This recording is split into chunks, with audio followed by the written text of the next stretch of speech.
Hello నమస్తే, welcome to యువతరం Friday release. ఈ వారం మన ఫ్రైడే రిలీజ్ ఒకరోజు ముందుగానే వచ్చేసింది. దానికి కారణం పుష్ప ది రూల్. దేశమంతా ఎంతో ఆసక్తిగా ఎదురు చూస్తున్న చిత్రం. 3 ఏళ్ల కిందట పాన్ ఇండియా స్థాయిలో హిట్ అయిన పుష్ప ది రైజ్కు ఇది సీక్వెల్ కావడంతో అంచనాలు భారీ స్థాయికి చేరాయి. ఈ రోజే ప్రేక్షకుల ముందుకు వచ్చిన పుష్ప 2 ఆ అంచనాలను అందుకుంటుందనే చెప్పాలి. పుష్పలో హీరో ఒక సాధారణ కూలీగా మొదలుపెట్టి ఎర్రచందనం సిండికేట్ను తన గుప్పెట్లోకి తీసుకునే డాన్స్ స్థాయికి ఎదుగుతాడు.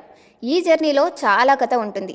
ఆ కథలో ఎన్నో మలుపులుంటాయి. బోలెడంత మంది విలన్లు, వాళ్ళు సృష్టించే అడ్డంకులు, ఎత్తులు పై ఎత్తులు, ఇవన్నీ కాక ఓవైపు హీరోకి ఇంటి పేరు లేకపోవడం వెనకాల ఒక ఎమోషనల్ బ్యాక్ స్టోరీ, ఇంకోవైపు అమ్మాయితో తనకు లవ్ స్టోరీ, ఇవన్నీ కలిపి ఒక ప్యాకేజ్లా అందించాడు సుకుమార్. కొన్ని లోపాలు ఉన్నప్పటికీ ఒక విస్తృతమైన కథ చూసిన ఫీలింగ్ అయితే కలుగుతుంది. ఆ పెద్ద కథలో అదిరిపోయే ఎలివేషన్లు, పేలిపోయే యాక్షన్ ఘట్టాలతో పుష్ప ప్రేక్షకులకు ఇవ్వాల్సిన హైప్ ఇచ్చేసింది. అయితే పుష్ప ది రైజ్ ముగిసేసరికి హీరో ఆల్రెడీ పెద్ద రేంజ్కి ఎదిగిపోయాడు. ఇక అక్కడి నుంచి ఇంకాస్త ఎత్తుకు ఎదగడం లేదా కింద పడటం, మళ్ళీ లేవడం తప్పితే కథగా చెప్పడానికి పెద్ద స్కోప్ అయితే లేదు. మళ్ళీ ఒక జర్నీ చూపించడానికి ఇక్కడ అవకాశమే లేదు.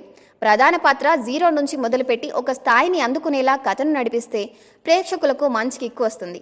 కానీ ఆల్రెడీ ఒక స్థాయి అందుకునే వ్యక్తి ప్రయాణాన్ని మళ్ళీ చూపిస్తే అందులో మజా ఉండదు. అందుకే పుష్ప తరహా కథలకు సీక్వెల్ తీసి మెప్పించడం అంత సులువైన పని కాదు. అయితే ఈసారి కథతో మెప్పించలేనని సుకుమార్కు బాగానే తెలుసు. కాబట్టి ప్రేక్షకులకు దాని మీద దృష్టి మళ్ళని విధంగా మాయ చేసే ఎపిసోడ్ల మీద ఆయన దృష్టి సారించారు.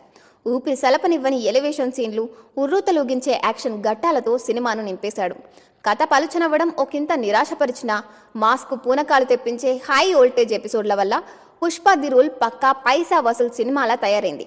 మాసులందు సుకుమార్ మాసే వేరు. ఆయన కూడా హీరో ఎలివేషన్ల మీదే ఆధారపడతారు. ఓవర్ ద టాప్ మాస్ సీన్లు తీస్తారు. యాక్షన్ ఘట్టాలు టూ మచ్గానే ఉంటాయి. కానీ ఆయన సినిమాల్లో హీరోకు అవసరం లేని బిల్డప్ అయితే ఉండదు. ఏదో ఫైట్ పెట్టాలి కాబట్టి ఫైట్ అన్నట్టు ఉండదు. ఎలివేషన్ కొంచెం అతి అనిపించినా అందులో ఒక రీజనింగ్ అయితే ఉంటుంది. ఫైట్ అతిశయంగా అనిపించినా అందులో కూడా ఒక లాజిక్ ఉంటుంది. ప్రతి సన్నివేశానికి ఒక మెరుపు లాంటి ముగింపునివ్వడం ద్వారా సాధారణ మాస్ సన్నివేశాన్ని ఒక సగటు యాక్షన్ ఘట్టాన్ని కూడా ఆసక్తికరంగా మార్చే నైపుణ్యం ఆయన సొంతం. పుష్ప ది రూల్లో ప్రేక్షకులను చాలా ఎపిసోడ్లు ఎంగేజ్ చేసేలా తీర్చిదిద్దడంలో ఈ నైపుణ్యమే కనిపిస్తుంది. చివరిగా పుష్ప ది రూల్ మాసు జాతర.